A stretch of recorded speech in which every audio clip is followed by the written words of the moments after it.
பாஜகவினர் அதிகப்படியான இடங்களை பெறுவோம் என்று தொடர்ந்து கூறி வருகிறார்கள். ஆனால் நான் ஒன்றை மற்றும் தெளிவுபடுத்திக் கொள்கிறேன். பாஜகவினர் 150 இடங்களுக்கு மேல் பெறமாட்டார்கள். இந்தியா கூட்டணி அரசு ஆட்சிக்கு வந்தவுடன் அக்னி வீரர் திட்டத்தை முடிவுக்கு கொண்டு வருவோம். விவசாயிகளின் கடன்களை தள்ளுபடி செய்வோம். விவசாயிகளுக்கு குறைந்தபட்ச ஆதரவு விலையை வழங்குவோம் என்றார். முன்னதாக சமூக வலைதள பதிவொன்றில் ஊழலை கற்றுத்தரும் பள்ளியை பிரதமர் மோடி நடத்துகிறார். ரெய்டு மூலம் நன்கொடை வசூலிப்பது எப்படி, நன்கொடை பெற்ற பிறகு ஒப்பந்தங்கள் விநியோகிப்பது எப்படி என்பது பற்றி பிரதமர் மோடி பாடம் நடத்துகிறார் என்று காங்கிரஸ் எம்பி ராகுல் காந்தி குற்றம் சாட்டியுள்ளார். கடந்த 3 முறை அமேதியில் தோற்றது போலவே இந்த மக்களவை தேர்தலில் கேரளாவின் வயநாட்டிலும் காங்கிரசின் இளவரசர் தோல்வியை தழுவுவார்.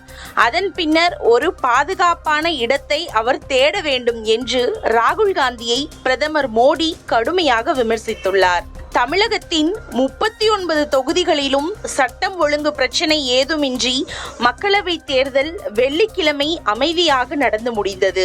இரவு 7 மணி நிலவரப்படி 72.9 வாக்குகள் பதிவானதாக தேர்தல் ஆணையம் அறிவித்திருந்த நிலையில் நள்ளிரவு 12 மணி நிலவரப்படி 69.46 வாக்குகள் பதிவானதாக அறிவிக்கப்பட்டுள்ளது.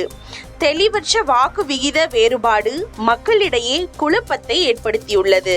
வாக்களிப்பதில் நகர்ப்புறங்களில் மக்களிடையே ஒரு சுணக்கம் ஏற்பட்டுள்ளது. சென்னையில் அதிகமான வாக்குப்பதிவை மேற்கொள்ள 47 வகையான முயற்சிகளை மேற்கொண்டோம்.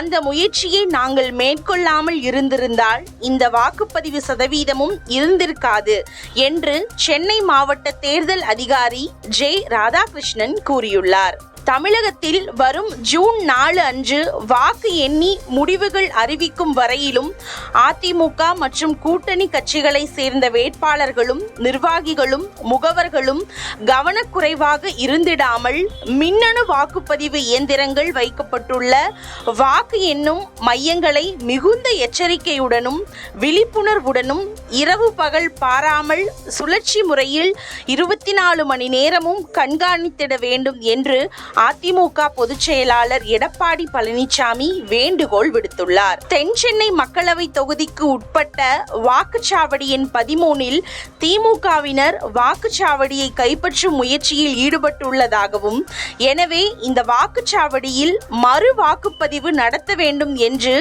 தேர்தல் அதிகாரியிடம் மனு அளித்துள்ளதாகவும் பாஜக வேட்பாளர் தமிழிசை சவுந்தரராஜன் கூறியுள்ளார்.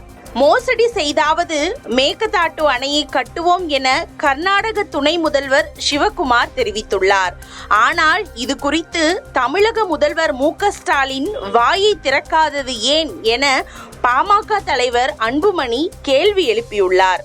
அரசு நடத்தும் தூர்தர்ஷன் தொலைக்காட்சி சேனலான டிடி நியூஸின் லோகோ சிவப்பு நிறத்திலிருந்து காவி நிறத்துக்கு மாற்றப்பட்டுள்ளதை எதிர்க்கட்சிகள் கடுமையாக கண்டித்துள்ளன.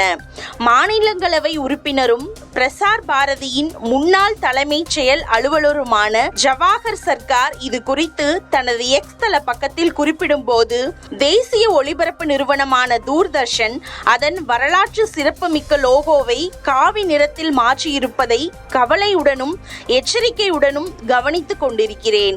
இது பிரசார் பாரதி அல்ல, பிரச்சார பாரதி என்று குறிப்பிட்டுள்ளார். 400 இடங்கள் என்று பாஜக காண்பித்து வந்த படம் முதல் கட்ட வாக்குப்பதிவின் போதே தோல்வியடைந்து விட்டது என ராஷ்டிரிய ஜனதா தளத்தின் தலைவரும் பீகார் மாநில முன்னாள் துணை முதல்வருமான தேஜஸ்வி யாதவ் விமர்சனம் செய்துள்ளார். மேலும் பீகார் மக்கள் இந்த முறை அதிர்ச்சி தரும் முடிவுகளை தருவார்கள், பீகார் மக்களுக்கு பாஜக எதுவும் செய்யவில்லை என்றும் குற்றம் சாட்டியுள்ளார். டெஸ்லா தலைவர் எலன் மஸ்க் தனது இந்திய பயணத்தை ஒத்திவைத்துள்ளார். ஆண்டின் இறுதியில் இந்தியா வர ஆவலாக உள்ளதாக அவர் தெரிவித்துள்ளார்.